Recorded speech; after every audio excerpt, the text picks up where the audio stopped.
Bonjour, bienvenue sur Stéphayako, le podcast qui met l'épiderme sur écoute. Ici, il est question du tatouage, de sa dimension artistique, thérapeutique ou sociologique. J'accueille des personnalités du monde du tatouage qui me donnent leur propre définition de cette pratique de modification corporelle.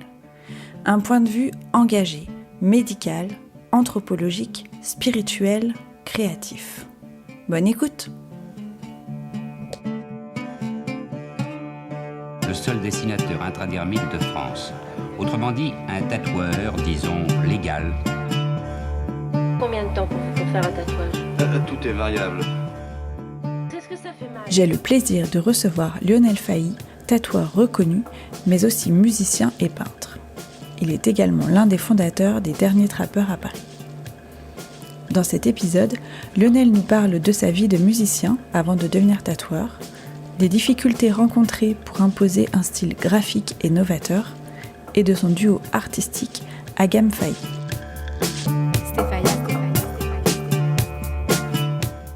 C'est parti. Alors, aujourd'hui, je reçois Lionel Failly. Donc, salut Lionel. Pour te présenter, tu es musicien, peintre, tatoueur et plasticien. Tu as aussi fondé le Sublime Shop où on est aujourd'hui les Derniers Trappeurs à Paris avec Adrien et Roberto.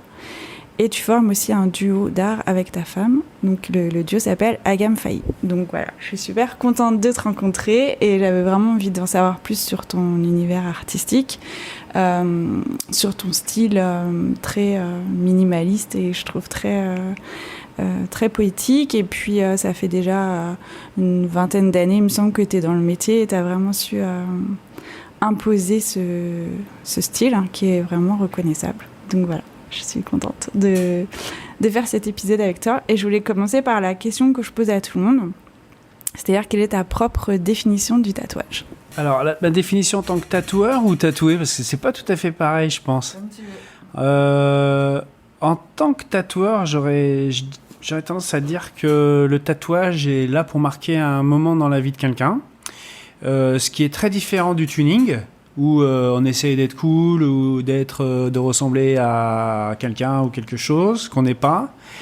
Donc, en tant que tatoueur, je me situe plutôt dans le métier de la personne qui essaye d'illustrer un moment bien précis de la vie d'une personne. Voilà. Et en tant que tatoué, je sais plus trop parce que je commence à être un petit peu équipé. Et des fois, je vois un peu ce que j'ai, je me dis, ouah, quand même, c'est un peu n'importe quoi. Donc, peut-être que j'y attache moins d'importance en tant que tatoué que tatoueur. Tatoueur, j'essaie vraiment de comprendre la personne et d'aller dans son sens. Voilà. Et est-ce qu'au fil du temps, parfois, il y a moins de symbolique et plus d'esthétisme quand on commence à être beaucoup tatoué ou parfois ? Alors, en tant que tatoué, je réponds, alors non, moi pas du tout au niveau c'est pas très esthétique ce que j'ai, mais c'est plus des bons moments passés avec plein de potes qui m'ont tatoué durant ma vie. Mais c'est vrai que quand on voit un peu le résultat, c'est pas hyper réfléchi. Voilà. Mais c'est une autre époque aussi. Oui, ça illustre ta vie aussi, c'est un peu... Complètement, ouais. Alors, je voudrais revenir sur ton parcours avant de te lancer dans le tatouage. Donc, tu as été musicien professionnel pendant une dizaine d'années, il me semble, avec ton groupe de punk, donc Portobello Bones. Et tu passais ton temps en concert et sur la route. Mm-hmm. Et donc, est-ce que tu peux nous dire comment c'était cette vie de road trip perpétuelle ? Alors, en fait, c'était assez difficile parce qu'on était personne et qu'on faisait un style de musique qui n'était pas très bien accepté au début des années 90. Donc on avait tout à prouver. Je pense qu'on était dans des grandes utopies. Des utopies de mode de vie, d'entraide entre les gens, entre des groupes, entre des labels, etc., des organisateurs de concerts, des radios indés, des fanzines. Donc c'était une vie très très très très très remplie. Parce que à cette époque-là, moi j'avais le groupe, je m'en occupais au niveau management. J'avais un fanzine, j'avais un label, une émission de radio. Donc c'était très très très très dense, plus les concerts. Et le côté road trip, en fait, je crois que j'en suis jamais sorti. Parce que pendant une vingtaine d'années, j'ai beaucoup voyagé en tant que tatoueur, quasiment aux quatre coins de la planète, pour rencontrer des gens avec qui je voulais travailler. Et pour ce qui est du tatouage, du coup, j'ai beaucoup été sur la route. Peut-être autant qu'en tant que musicien. J'ai arrêté de l'être en tant que tatoueur parce qu'on a ouvert la boutique Les Derniers Trappeurs et on considère un peu cet endroit à Paris comme notre maison. L'endroit où on revient en famille, où on est bien et où on aime se retrouver. Donc on a fait en sorte d'avoir un lieu où on a tout pour travailler dans des conditions optimales. Donc j'ai plus envie d'être dans des endroits où le matériel est branlant, où on va pas pouvoir accueillir bien les gens. Voilà. Donc c'est pour ça que je voyage plus en tant que tatoueur depuis quelques temps. Mais avec donc Tal, ma femme, on est énormément sur la route. Hormis depuis cette histoire de confinement où on nous a un peu coupé l'herbe sous les pieds. On essaye de bien le vivre, mais on est quand même un couple un peu globe-trotter. Voilà. Donc c'est quasiment la seule période de ma vie où je voyage pas, c'est en ce moment, par la force des choses. Ouais, tu es sédentaire, mais oui, par la force des choses. Obligation, ouais. Tu as abordé pas mal de sujets que je voudrais qu'on développe, justement. Alors, j'ai lu dans un article polonais, qui date un peu, que j'ai retrouvé pas mal d'archives, que tu as eu un apprentissage avec Jan Black, et qu'il était devenu un peu ton mentor, qui venait à tes concerts, que vous faisiez un fanzine ensemble. Est-ce que tu peux nous raconter comment ça s'est passé et justement comment tu es venu au tatouage après ou pendant ta carrière de musicien? Alors, c'est pas tout à fait ça. J'ai jamais été apprenti de Yann. Par contre, historiquement, j'ai commencé à tatouer, j'avais 15 ans. Je tatouais à la main. Donc j'étais un peu celui qui savait faire des têtes de punk auprès des punks. Donc celui qui tatouait les punks. Alors, c'était dans des conditions déplorables, évidemment. C'était les années 80, vu que je suis vieux maintenant. Et voilà, j'ai arrêté parce que c'était un carnage. Mais j'étais déjà à fond là-dedans. Pendant la période où j'étais musicien, le groupe dans lequel je jouais, Portobello Bones, on tournait beaucoup. Et Yann, que je connaissais pas, a priori, aimait beaucoup notre groupe et faisait du stop et venait nous voir en concert régulièrement. Sans que je le rencontre et sans que je le connaisse. Et c'est un ami en commun qui nous a présenté un soir. Et Yann avait énormément avancé, lui, de son côté, en tant que tatoueur. Il venait d'arriver à Paris. Il était à Bruxelles avant. Et voilà, on s'est rencontrés. On est devenus potes. On est devenus copains comme cochons à l'extrême très vite. Et donc, après, on s'est côtoyés énormément. Et sa manière de travailler, de tatouer était assez avancé, notamment pour le trait. Et voilà, et donc il m'a beaucoup aidé sur cette période-là. Après, après, quand il est parti à Montréal, évidemment, je suis allé le voir et on s'est côtoyé quand même pas mal de temps. Voilà, mais ça n'a pas été, j'ai pas été l'apprenti d'Yann. On a fait un échange de bons procédés. Dans le sens où, quand il était à Paris, je lui disais il faut absolument que tu communiques plus par rapport à ton travail, parce qu'Internet, c'était un peu les balbutiements pour nous. Et moi, c'était déjà mon métier avec la musique. Donc, voilà, j'ai proposé d'envoyer des photos. Et puis là, ça a été un peu la révélation pour plein de gens par rapport à son travail, et tant mieux. Et voilà, pour resituer un petit peu la petite histoire par rapport à Yann. D'accord, donc oui, effectivement, c'était pas un apprentissage classique. Et, dans les gens qui m'ont vraiment beaucoup aidé, il y a eu effectivement Yann pour certains aspects techniques. Il y a aussi Rafto de Utopia à Poitiers qui travaille avec Kunz, qui était aussi anciennement, enfin pas aussi, mais qui était anciennement tatoueur aussi chez Tintin. Et Rafto m'a énormément aidé. Je crois que ça a été grâce à lui que je suis devenu tatoueur professionnel. Il m'a vraiment épaulé aussi, et plein d'autres gens. Mais Rafto a été très très important Bon, bah, Yann à l'époque, il y a Noun aussi qui a commencé à tatouer en même temps que moi, donc on s'est croisés au tout début quand moi j'étais sur les festivals. Et voilà, on s'est suivis. Enfin, il y a plein de gens qui tous individuellement ont eu un impact, on va dire technique surtout, hein, parce qu'après on n'a pas tous le même univers, mais la liste elle est longue, elle est très longue. Voilà. D'accord. Et du coup, j'ai vu que tu avais ouvert 2 shops. Tu avais ouvert 2 shops, dont un à Nantes. Ouais, c'est vrai. Et j'avais cru comprendre que ça s'était fermé, enfin tu les avais fermés assez rapidement pour reprendre ta vie sur la route et continuer à faire des guests et à voyager. Et finalement, un peu le même mode de vie que les tournées, comme tu disais tout à l'heure. Et maintenant, ça fait à peu près 20 ans que tu tatoues et vous avez fondé Les Derniers Trappeurs avec Adrien et Roberto.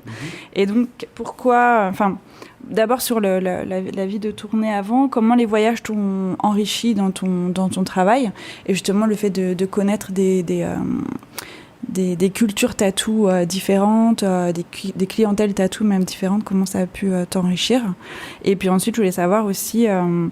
justement, qu'est-ce que ça faisait de se poser un peu après une vie de nomade. Mais bon, d'après ce que j'ai compris, tu continues. Ouais, alors ça fait plein de questions. En tout cas, tu es très renseigné, c'est surprenant. À l'époque où j'étais dans la musique, pour situer un peu historiquement Internet, personne n'avait ça. C'était quasiment personne n'avait Internet à la maison. Donc ça c'est le premier point pour déjà se rendre compte à quel point c'était quasiment le néolithique. Donc on travaillait pour organiser des tournées téléphone, fax et on envoyait avec des timbres sur des enveloppes quoi. Donc c'est quand même une autre époque et notamment il y avait très très peu de publications par rapport au tatouage. Il y a eu Tatouage Magazine qui est arrivé quand moi j'étais quasiment à la fin de mon groupe.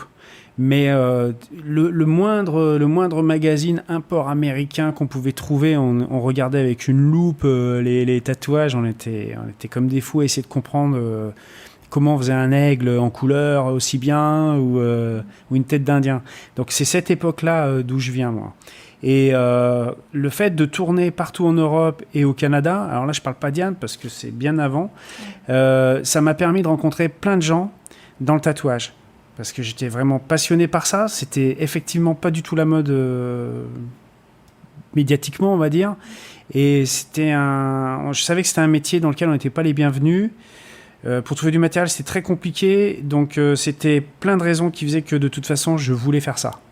Parce qu'on te dit, tu peux pas, c'est interdit, t'as pas le droit. Territoire protégé, donc justement, je veux y être. Et c'est ce que j'ai fait en fait en voyageant. Alors par exemple, pour la petite anecdote, à Prague, j'ai rencontré des gens qui étaient dans les 3 premiers à ouvrir une boutique officiellement en République tchèque, et c'est devenu des grands amis et avec qui j'ai travaillé pendant des années, mais des années plus tard. Donc j'ai rencontré plein de gens qui commençaient à essayer d'être un peu émergents dans leur pays, dans leur ville. Aux Pays-Bas, en Allemagne, en Angleterre, dans plein de pays où j'ai pu aller jouer à l'époque. Et donc ce réseau-là, moi, je me le suis construit un peu inconsciemment. Et c'est des gens vers qui je me suis tourné très vite quand j'ai ouvert notamment ma boutique à Nantes, où j'ai cru que je devenais dingue d'être enfermé, en fait. Parce que je ne savais pas le faire et je le gère très mal, toujours. Et donc je suis parti très vite voir tous ces gens que j'avais rencontrés durant toutes ces années. Et par la suite, donc déjà à cette époque-là, j'étais assez mobile. En même temps, j'étais vraiment passionné par le côté ethnique du tatouage, par l'histoire du tatouage. Et j'ai eu envie d'aller rencontrer aussi des gens qui sont dans un tatouage très spécifique, par exemple le tatouage Mentawai, avec Durga qui à l'époque était à Jakarta, ou avec les Borneo Headhunters qui faisaient du tatouage de l'île de Bornéo, basé sur les Dayaks. Et donc je suis allé les voir, ces gens-là. Et pareil pour Nouvelle-Zélande, etc., au Japon, voilà. Donc c'était une vraie soif de découverte, pas pour essayer d'en faire quelque chose à ma manière, mais simplement par rapport à l'histoire du tatouage, qui m'a toujours passionné. Et je pense que là, maintenant, il y a un vrai fossé avec une nouvelle génération que je respecte beaucoup parce qu'ils ont un talent incroyable, mais qui ne s'intéressent pas forcément aux origines du tatouage, ou très peu, j'ai l'impression dans les discussions que je peux avoir. Donc déjà, on vient pas du même monde parce que déjà, à l'époque, c'était une vraie volonté, Roberto pareil, hein, c'est une vraie volonté de faire partie de ce clan, ce grand clan des tatoués et des tatoueurs, mais aussi avec une soif de connaissance d'où vient le tatouage et envie d'aller les voir, quoi. Donc moi je l'ai fait, Roberto aussi, et sans forcément qu'on se connaisse à l'époque, mais lui aussi est parti faire le tour du monde pour rencontrer des tatoueurs et des gens spécialisés dans des styles bien précis. Et ça t'a permis justement de découvrir les styles, mais autrement que la culture tatou française, enfin déjà des tatoueurs de l'époque qui étaient connus un peu dans le tatouage français, mais aussi les différents styles, et comme tu dis, plus ethniques, même des styles assez tribaux. Ça t'a permis de vraiment aller voir sur place et connaître un peu les rituels. Complètement. Et puis il y a eu aussi des moments assez forts où certains, on va dire, certains maîtres tatoueurs t'offrent leurs outils pour dire voilà, on estime que par rapport à qui tu es, ce que tu fais, tu peux transmettre cet art ancestral, donc c'est très touchant. Surtout, moi je viens d'un milieu où le tatouage c'était quelque chose de très tabou, interdit, on n'a pas le droit de se dessiner sur nous, voilà, c'était quelque chose de très mal vu parce que ça rappelait les camps de concentration, ça rappelait, donc moi j'en ai évidemment connu des personnes qui avaient les numéros sur les avant-bras, donc c'était pas très bien perçu, en tout cas moi dans ma famille, et puis aussi des gens qui sortaient de prison, qui avaient fait la Légion, donc c'était quelque chose qui n'était pas très bien perçu et un peu interdit, donc au contraire j'avais qu'une envie, c'était d'aller dedans. Et j'ai eu cette chance-là de pouvoir découvrir, rencontrer, voir des gens et tout ça. Et après, moi j'ai une autre vision de l'époque d'où je viens, qui est absolument plus du coup la même que maintenant, mais on est quand même dans un pays latin et qui est catholique.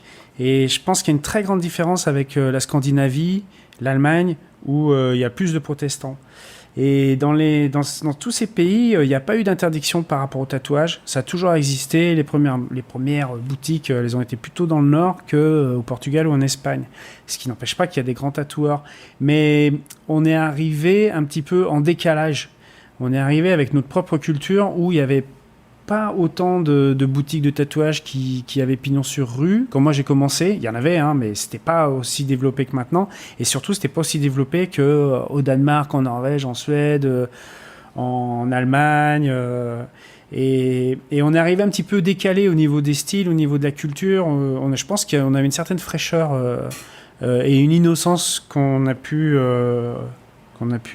transmettre un petit peu dans tous ces pays-là. C'est pour ça que maintenant on dit, on reconnaît un peu une touche française dans le tatouage et le côté illustratif et tout ça, c'était quelque chose qui n'existait pas du tout quand moi j'ai commencé à vraiment être là-dedans. Donc c'est peut-être une chance aussi. Ouais, complètement. Et donc avec ce nouveau shop, quel est l'état d'esprit du shop? Pourquoi vous avez créé ce nouveau projet et pourquoi avoir décidé de recommencer l'aventure d'avoir un shop? Alors, avec Roberto, je pense que ça doit faire à peu près 14-15 ans qu'on travaille ensemble. Quand on s'est rencontrés quand il avait sa boutique Art Corpus, qui existe toujours. Voilà, et puis avant tout, on est des grands amis, et puis quand il est parti d'Art Corpus, je suis parti aussi. On a été donc chez Sanuji avec Adrien qui nous a rejoint en tant qu'apprenti, et puis il y a eu vraiment une envie d'avoir un lieu où on se sente vraiment bien, avec certains détails qui sont importants pour nous, pour notre quotidien, pour qu'on soit vraiment comme à la maison. Exactement, il y a la convivialité, puis il y a aussi vraiment la volonté d'accueillir dans de bonnes conditions les gens, ce qui n'était plus tout à fait possible à Sanuji parce qu'on était trop nombreux, il n'y avait pas d'intimité. Voilà, donc c'était un peu compliqué enfin pas à la fin, mais il y avait par moments c'était compliqué de pouvoir avoir une vraie intimité avec un client ou une cliente par rapport à son projet et aussi par rapport à l'endroit où on va tatouer sur le corps. Voilà, donc c'était plein de petites choses qui faisaient qu'on rêvait d'avoir un endroit à nous et alors j'insiste sur l'âge, mais pour nous c'était un petit peu la dernière aventure entre guillemets d'avoir notre maison en plein Paris. Ce qui était déjà quasiment irréalisable. On a quand même 200 m² au cœur de la ville. Et c'est, on va dire, c'est 99% Roberto, sincèrement. Voilà.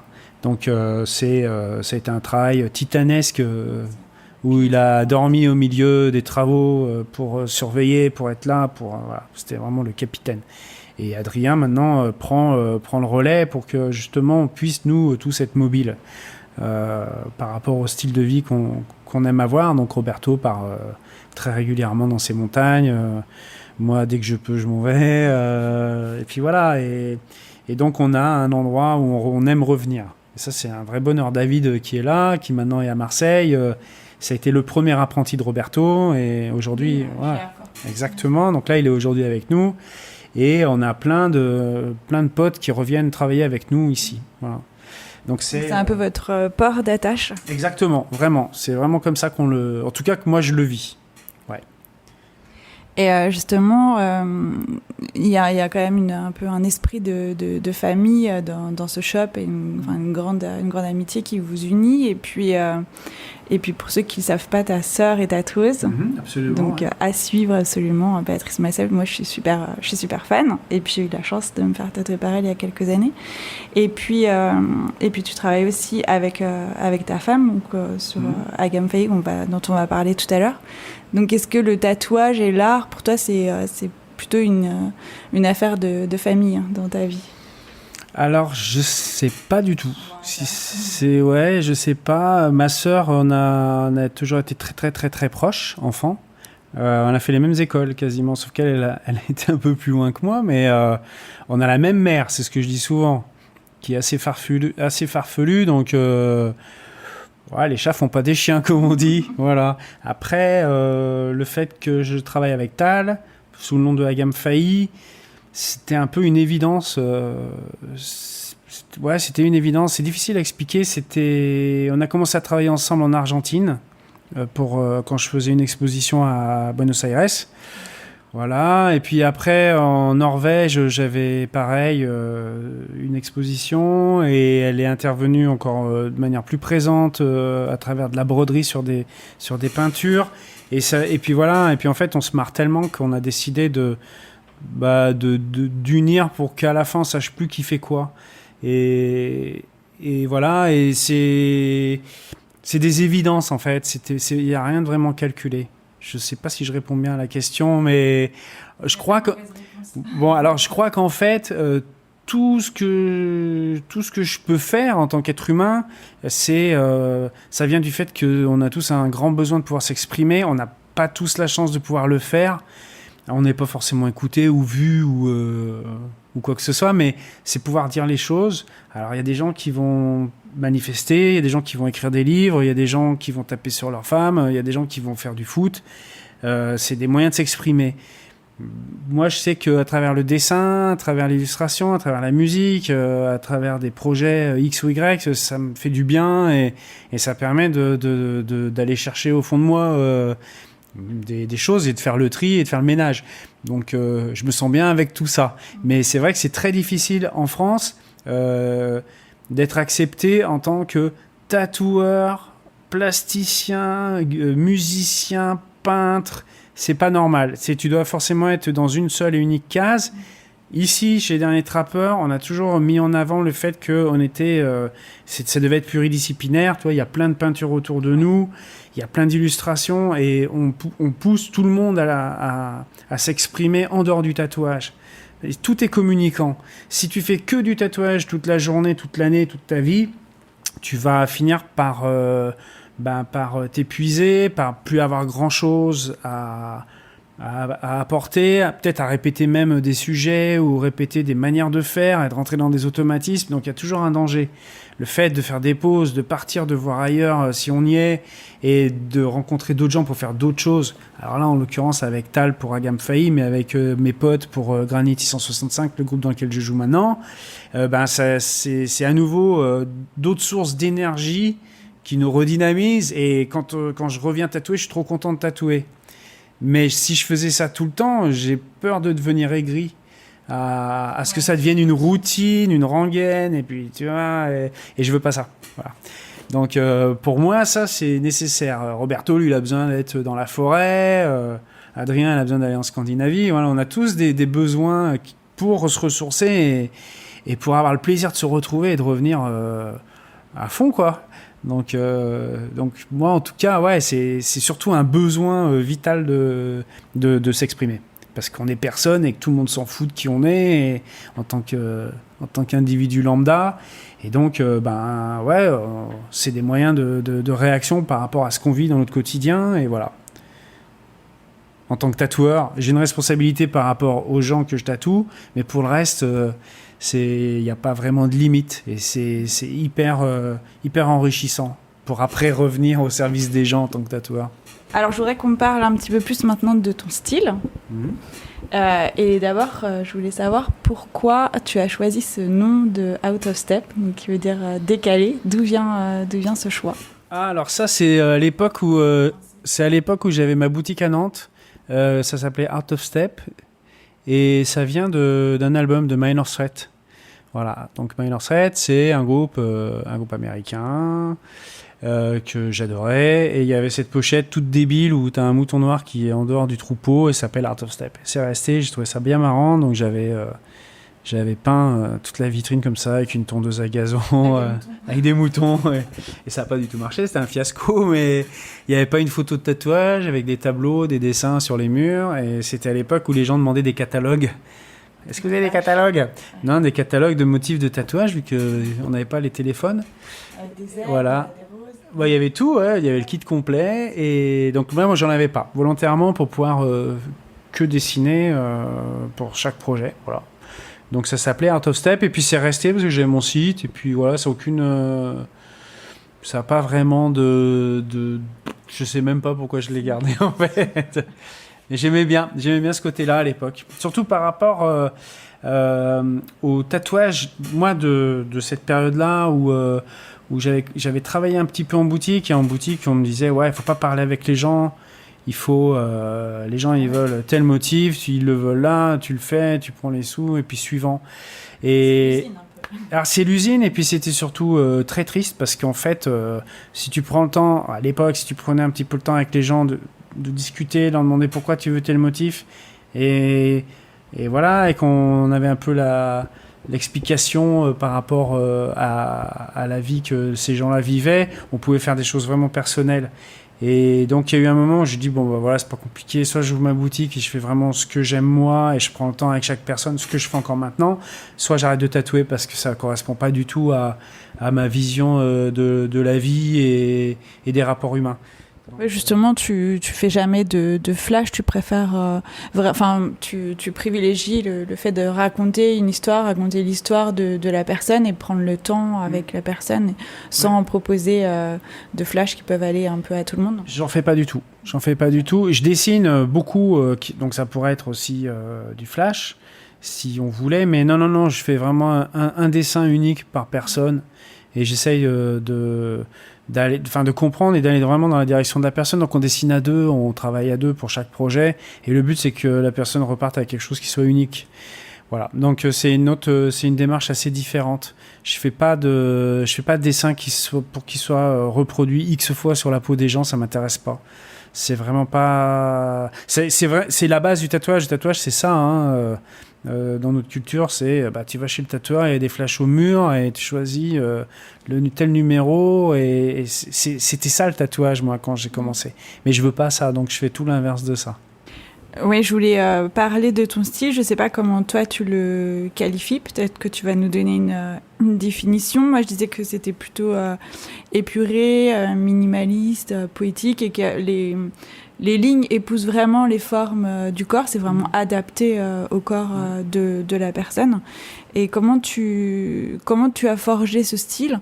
Est-ce que l'univers de la musique, par exemple, dans lequel tu étais avant, avec toute l'iconographie des pochettes de disques, des fanzines, des affiches de concerts, tout ça, est-ce que ça a pu t'influencer ?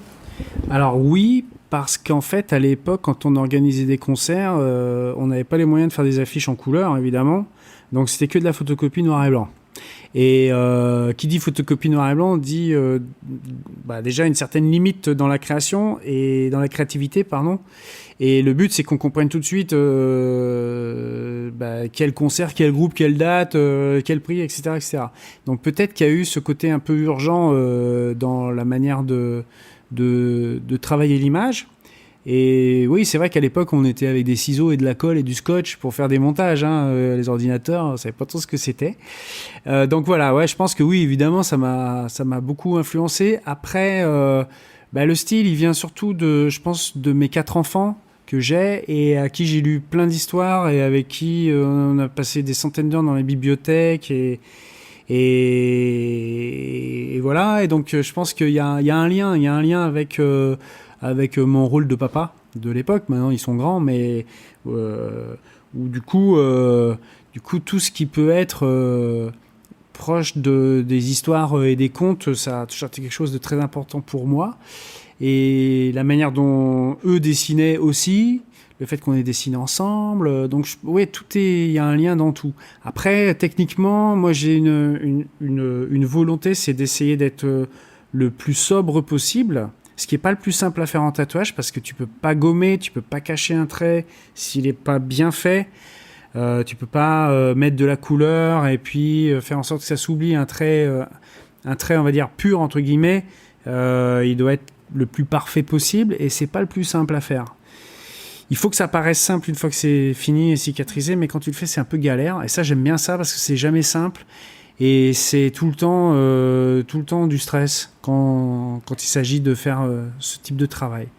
Et j'essaye de faire en sorte qu'il y ait le moins d'éléments possible parce que je pars du principe que quand la personne vieillit, la peau vieillit et certaines fois on ne comprend plus rien une fois que les tatouages vieillissent avec la personne. Et quand tu as très peu de traits, en fait, la peau, elle bouge pas, elle reste telle qu'elle. Donc le tatouage a tendance à plutôt bien vieillir. Donc c'est cette quête-là dans laquelle je suis depuis assez longtemps maintenant. Ouais. Oui, sur la lisibilité finalement du message et du motif et que ça puisse être vu même de loin ou même sur une peau qui vieillit, qu'on soit quelque chose d'impactant tout de suite et qu'on n'ait pas à chercher le détail ou à comprendre finalement ce que c'est. C'est vrai que des fois tu vois alors ça c'est très personnel, mais des fois tu vois des tatouages ultra réalistes ou très chargés en couleurs et tu comprends pas trop, à part si t'es vraiment très près, tu fais ah ouais dis donc, wow, incroyable, techniquement c'est super et tout. Moi, je suis pas persuadé du fait que ça tienne le temps. Voilà. Donc, je travaille à l'inverse de ça. Après, il y a des gens vraiment que j'admire énormément et qui travaillent de manière très dense. Il y en a un, surtout, c'est Vincent, qui travaille chez Glamour à Montréal, anciennement Bizarroïde, tatou à Nantes. Et c'est un gars, je vois ses tatouages qu'il a pu faire sur des potes à moi qui ont quasiment 20 ans et il n'y a rien qui a bougé, les couleurs, rien n'a bougé, les traits non plus. Donc voilà, il y a des ovnis comme lui qui existent, mais d'une manière générale, je reste assez convaincu de ce que je dis. Donc moins c'est plus. Plutôt vérifier. Je pense que il y a aussi le fait que ce type de travail permet de rester ouvert pour la suite parce qu'on change, parce qu'on vieillit, parce que la vie c'est pas quelque chose de monotone et qu'on peut repartir sur des anciens tatouages pour continuer l'histoire, que ce soit avec moi ou quelqu'un d'autre. Et donc, de laisser de la place sur le corps, c'est pas mal. On n'a pas tant de place que ça. Donc, je prends en compte aussi, effectivement, beaucoup la morphologie de la personne, les accidents, des cicatrices, des grains de beauté, t'es gros, t'es maigre, t'as des ancêtres irlandais ou du Botswana, c'est pas du tout pareil, t'es grand, t'es petit, etc., etc. Donc, prendre tout ça en compte, pour moi, c'est important. Plus que d'avoir un dessin que j'ai fait et qu'on va plaqué sur le corps et sans prendre en considération la morphologie de la personne. Donc c'est une manière de faire que j'ai, voilà, avec le temps. Je sais pas si c'est une bonne réponse non plus par rapport à tout ça, mais pour moi c'est important. Une adaptation, en fait. Ouais. Tu t'adaptes à chacun de tes clients aussi bien sur leur corps que leur histoire. Et puis le souhait qu'ils ont, ce qu'ils ont en tête aussi. Hein. Il y a des gens qui veulent des petits tatouages, d'autres des plus grands, donc on cherche ensemble. Et tu es souvent cité comme un des précurseurs du style un peu graphique en France, aux côtés de gens aussi qui sont cités comme précurseurs, comme Yann Black, comme on en parlait tout à l'heure, ou Navet, Autopsie. Donc c'est des artistes que j'ai vus souvent repris dans les articles quand on parlait de toi en tant que précurseur. Bon, moi, c'est que des gens que j'adore, ça tombe bien. Je voulais savoir ce que toi, tu en penses, enfin, comment tu vois ça. Et dans une interview, tu disais que le lien entre vous, et c'était peut-être lié au fait que vous avez fait une école d'art, ce qui n'était pas forcément courant à l'époque, de beaucoup de tatoueurs qui avaient un apprentissage peut-être plus à l'ancienne ou plus autodidacte, sans forcément de formation artistique, et qui allaient plus faire des flashs dans les street shops. Ouais, est-ce que pour toi ça a un lien? Je pense que ça a toujours je suis assez d'accord avec ce que j'ai pu dire à l'époque. Finalement, je dis pas que des conneries tout le temps. Oui, effectivement, je pense qu'on est venu avec un bagage culturel qui était très différent de la scène du tatouage qu'il y avait à l'époque, qui était plus orienté moto, pour faire simple. Donc je pense qu'on est toute une série de tatoueurs à venir avec un permis B, donc le permis voiture, ce qui a beaucoup changé notre perception du tatouage. Et puis culturellement, c'est vrai que moi j'ai passé beaucoup de temps, comme tous les gens que tu as cités, dans des musées, dans des expositions, pareil, à utiliser plein de médiums différents pour à nouveau s'exprimer. Ça revient toujours aux mêmes histoires. Mais je pense que oui, on n'était pas des bikers. Et ça, c'était quelque chose d'assez nouveau à l'époque. Et voilà. Je pense qu'on venait plus, oui, effectivement, d'écoles d'art que de clubs de moto. Voilà. Et justement, comment ça a été accueilli à l'époque? Quelle a été la réaction un peu à cette nouvelle vague? Alors moi, je peux parler que pour moi, parce que je pense que les autres, ça a été très rapide et c'était vite admis. Je pense qu'il faut vraiment leur demander à eux. Pour moi, c'était très très difficile. C'était très très compliqué et très très difficile. Et je pense que j'ai vraiment payé ma dette à ce milieu-là, pour plein de raisons.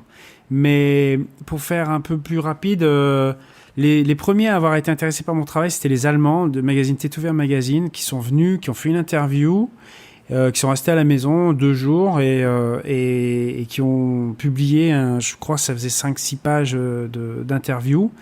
Et là, ça a été un petit peu... il y a eu quelque chose qui s'est déclenché là-bas, alors que c'est vraiment une période pour moi qui était très difficile financièrement. Je faisais des petits boulots à droite à gauche pour pouvoir nourrir ma famille. C'était vraiment une période très compliquée. Et cet article-là, en fait, a changé ma vie sans que je m'en rende compte sur le moment, parce que ça a coupé en deux le public allemand, ceux qui étaient pour et ceux qui étaient contre ce que je faisais. Et a priori, ils avaient jamais vu ça. Donc on m'a demandé de venir en Allemagne. J'ai été obligé d'emprunter des sous pour pouvoir me payer le voyage, parce que vraiment on avait vraiment plus d'argent, de rien du tout. Et quand je suis arrivé là-bas, pour la première fois, j'avais des clients et des gens qui voulaient que je les tatoue avec mon style. Et ça a été un vrai déclic, parce que quasiment du jour au lendemain, j'ai commencé à avoir des demandes, d'abord en Allemagne, après en Autriche, après en Suisse, après ça a été en Angleterre, après j'ai eu des clientèles des États-Unis. Donc ça s'est pas fait en 2 secondes, hein, ça a été très long. Mais j'ai eu cette chance-là d'avoir été un peu reconnu par Tätowierer Magazine en Allemagne, à un moment où c'était vraiment le chaos pour moi dans ma vie. Et en même temps, à l'époque, j'avais aussi des menaces de gens qui m'écrivaient en me disant qu'ils allaient me casser les mains. J'ai même eu des menaces de mort d'une boutique du Texas en disant que c'était pas possible, qu'on n'avait pas le droit de tatouer. Parce que c'était pas du vrai tatouage ? Parce que c'est pas du vrai tatouage, parce que c'est n'importe quoi, parce que tu te fous de la gueule des gens, etc., etc. Alors que si on regarde maintenant ce qui se passe dans le tatouage, ce que je fais ou ce que je faisais à l'époque, c'est complètement digéré et c'est un peu mainstream. Et bientôt, ce sera vintage. Donc, mais c'est normal, c'est la chose, c'est la suite logique des choses. Moi, j'étais dans une période très tourmentée. Et qui a été très difficile et ça a été très long et je me demandais si un jour ce serait possible de pouvoir d'en vivre, hein. Donc je suis pas arrivé comme une fleur dans ce milieu-là et ça, il a vraiment fallu que je joue des coudes et ça a été très très très très très très très long. Je pense que ça a duré au moins 7-8 ans. Et donc, ça a mis plus de temps à apprendre en France. Là, c'était plutôt sur l'Europe de l'Est. Exactement. Ça, on va dire, ça fait peut-être 5-6 ans que j'ai des clients en France plus régulièrement qu'avant, mais pendant très longtemps, j'étais beaucoup à l'étranger, ouais.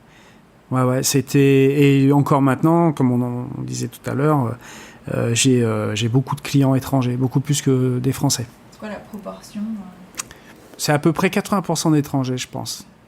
Plus ou moins, hein, ça dépend des périodes. Mais ouais, j'ai beaucoup de gens qui viennent de partout. D'accord.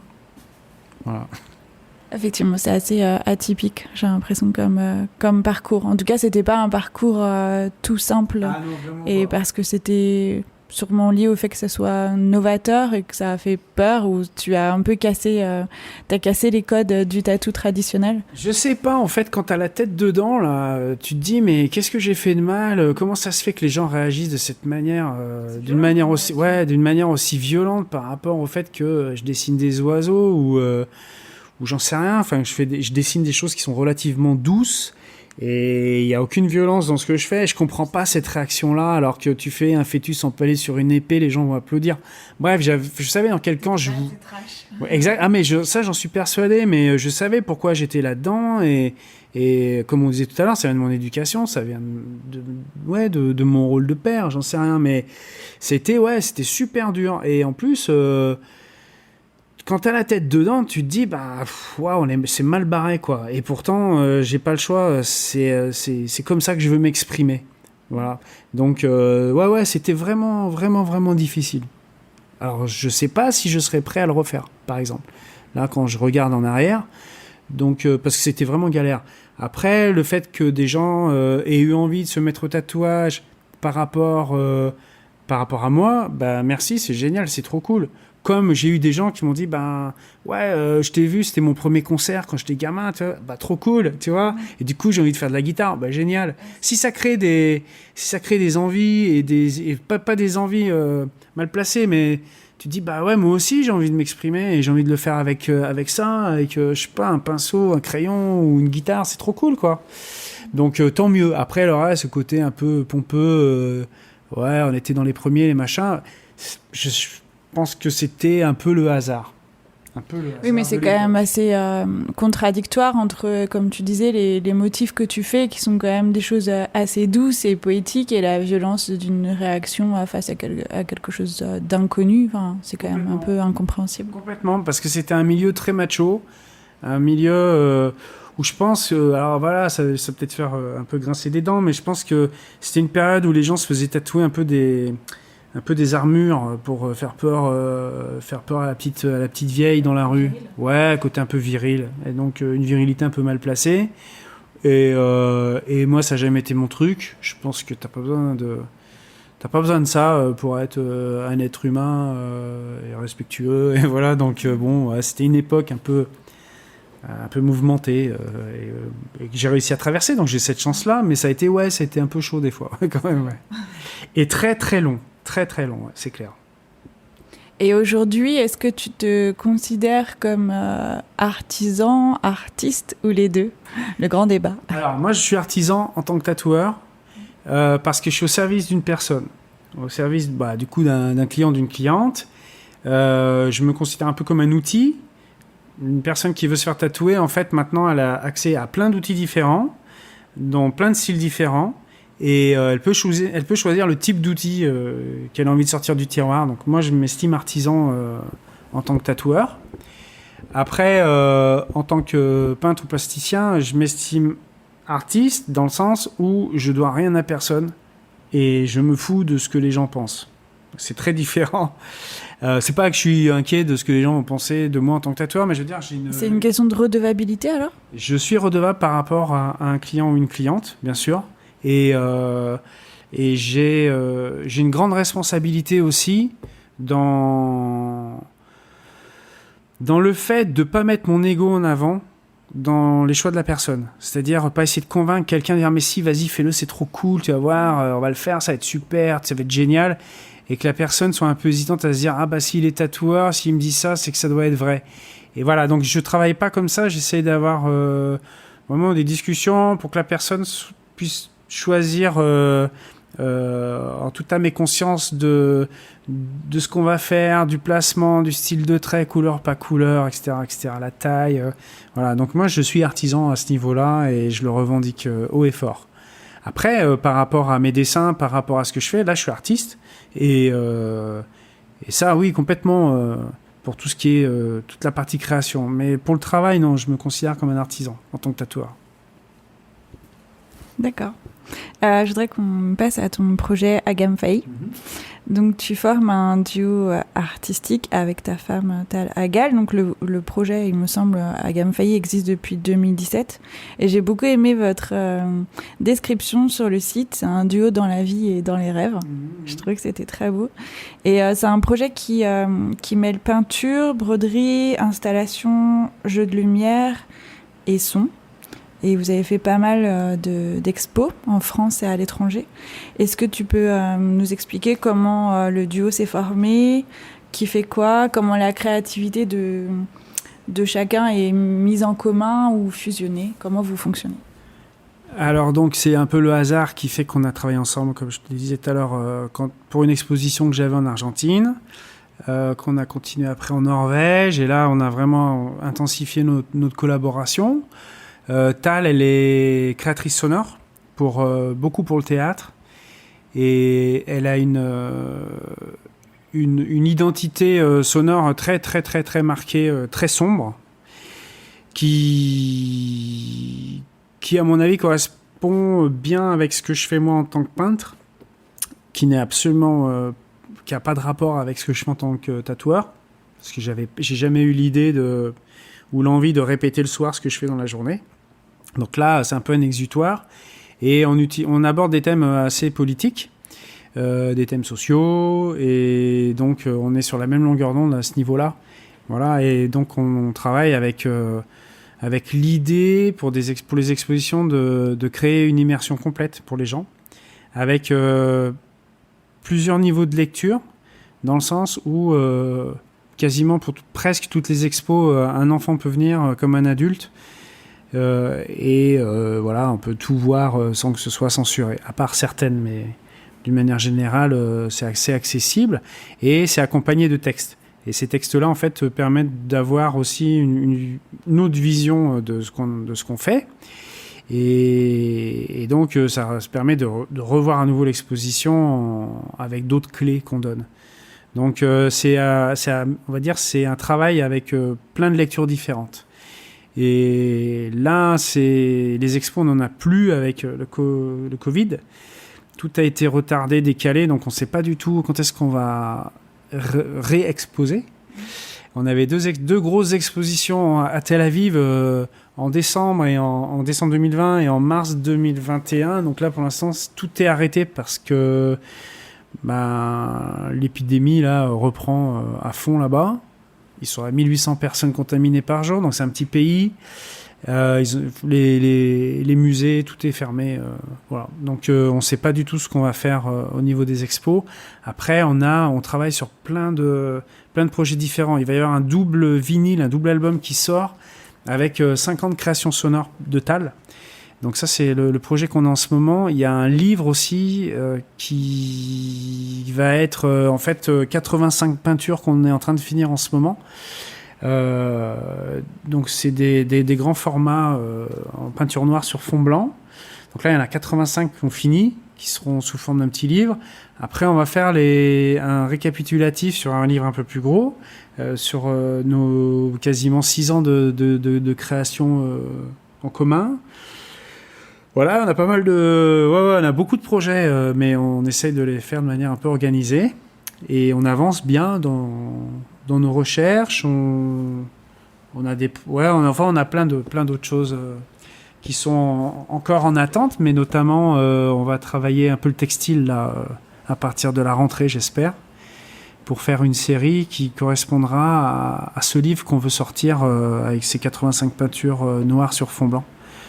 Donc on avance. Et comment vous travaillez justement? Quel est le process un peu de création? Comment vous arrivez à utiliser tous ces supports et à accorder tout ça à deux? Alors on a un grand atelier qui est en Vendée. C'est la maison que j'ai encore là-bas. Et donc c'est un atelier géant. Ce qui fait qu'on peut par exemple travailler sur des grands formats qui font 3 mètres de hauteur. Tu vois, on a la possibilité de faire ça. Quand on est à Paris, comme en ce moment, on travaille sur des petits formats parce qu'on n'a pas de place. Et voilà, donc en fait, le lieu conditionne énormément la création, je pense.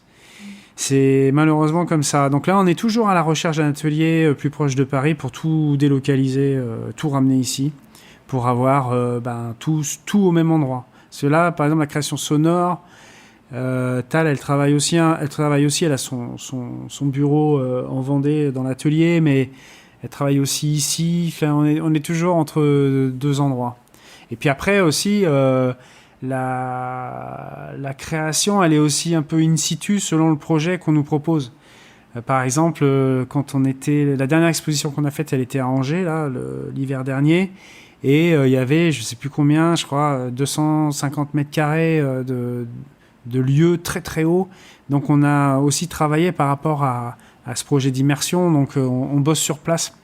On a passé une semaine à tout installer par rapport aux lieux qu'on nous donnait.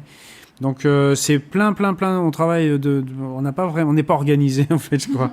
Hein, on sait stocker, on sait trier, mais voilà, on a plein de projets. Il y a un DVD aussi du film qu'on a fait il y a quelques mois. Il faut qu'on le fasse, qu'on le sorte pour qu'il soit disponible pour les gens. On a plein de trucs.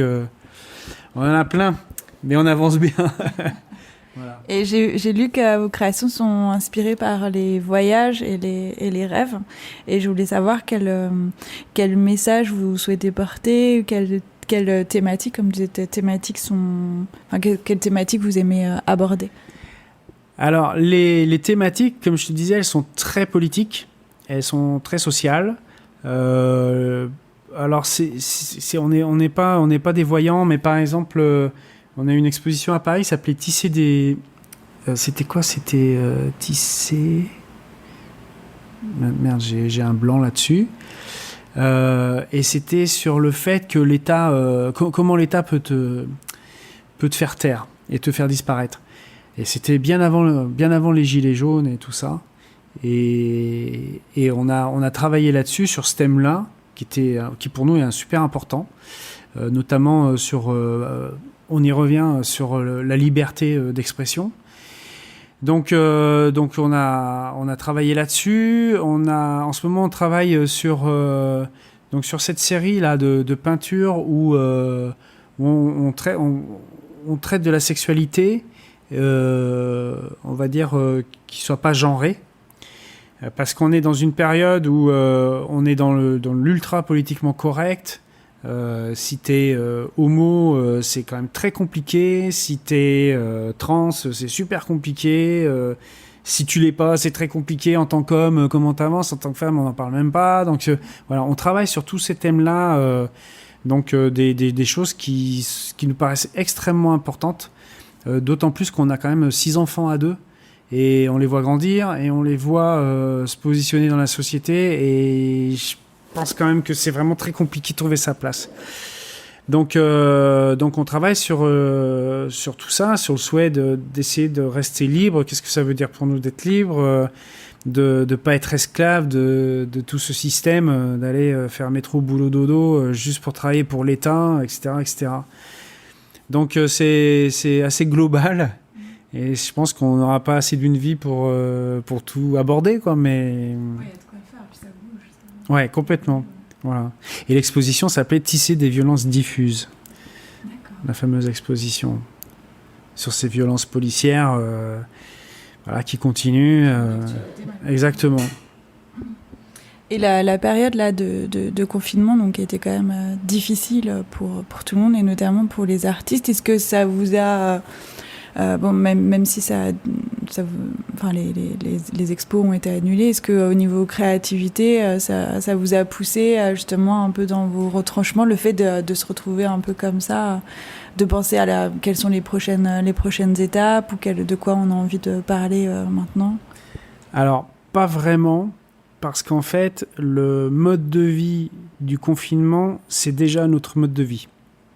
Hormis le fait que là, on était privé de liberté de mouvement et de déplacement, mais les périodes où on est à l'atelier à travailler, coupé du monde, c'est pas notre quotidien, mais c'est quasiment notre quotidien.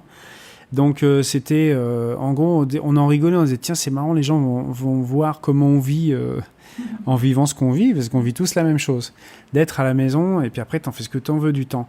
Donc non, ça a pas, il n'y a pas eu une influence sur notre travail. On a continué à bosser en fait, à part le fait qu'on n'avait pas la liberté de mouvement, et ça c'était très difficile et très dur.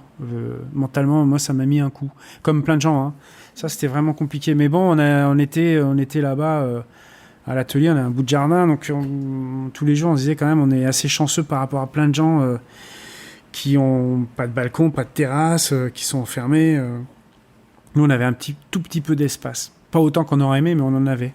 Et donc on a continué à bosser comme on le fait toute l'année en fait. Voilà, donc c'était violent dans le sens où encore maintenant on sait pas comment faire pour bouger et voyager, mais là pendant le confinement, je sais plus, on devait être au Portugal, en Espagne, on devait aller en Israël, on avait le projet en octobre de partir dans le Pacifique.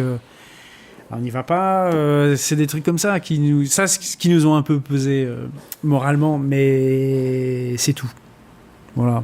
On attend qu'une chose, c'est qu'on puisse retraverser les frontières facilement et voilà. Et donc les prochaines étapes du projet, qu'est-ce qu'on peut vous souhaiter, de quoi vous avez envie de recommencer les expos, de sortir, comme tu disais, des livres, vinyles, etc. Absolument, ouais, c'est sortir ces objets-là qui ont bien avancé. C'est aussi, on est aussi à la recherche d'une personne qui puisse travailler avec nous pour le côté un peu technique et administratif et tout ça. Donc là, je lance un appel si des gens sont intéressés. Parce moi c'est pas du tout mon truc et voilà, donc on a besoin on cherche un ou une assistante pour travailler avec nous durant l'année, qui a envie de se déplacer, envie de voyager aussi, etc. Et puis après on verra. Là tout est arrêté, mais on n'est pas les seuls, hein. Déjà, tu vois avec les groupes, hein, tous les concerts sont décalés d'un an, quasiment jour pour jour. Donc là, dans l'art, je sais absolument pas de quoi sera fait demain. Mais bon, nous, on continue sur ce qu'on a prévu de sortir. Et puis après, qu'est-ce qu'on va en faire ? J'en sais absolument rien. On va essayer de dire que ça existe, qu'on est là, et puis continuer. Là, moi, j'ai hâte de rentrer en Vendée pour reprendre des grands formats de peinture. J'ai hâte que les 85 peintures plus petits formats soient finis, parce qu'après on fait de la sérigraphie avec l'Insolente, qui sont des potes dans le 20e et avec qui on va travailler sur ce projet-là. Donc voilà, il y a plein de trucs. L'essentiel, c'est de rencontrer des gens, de rigoler surtout, de réfléchir à l'après. Voilà, ouais, c'est tout le temps en activité, c'est clair, ouais, complètement. Et puis on cherche toujours activement un atelier un peu plus près de Paris, donc ça nous prend beaucoup de temps aussi. On fait beaucoup de visites, on cherche. Voilà. On en est là pour l'instant. Donc on est vivant, c'est déjà pas mal. C'est sûr. Merci beaucoup. Merci Lionel. Merci beaucoup, vous aussi. Ça vous a plu ? Alors, j'ai besoin de vous. Abonnez-vous. Notez le podcast avec plein de petites étoiles. Et n'hésitez pas à commenter, cela m'intéresse vraiment d'avoir votre avis. Je suis aussi sur Instagram, Facebook et le blog. C'est tout simple, c'est Stefayako. Merci.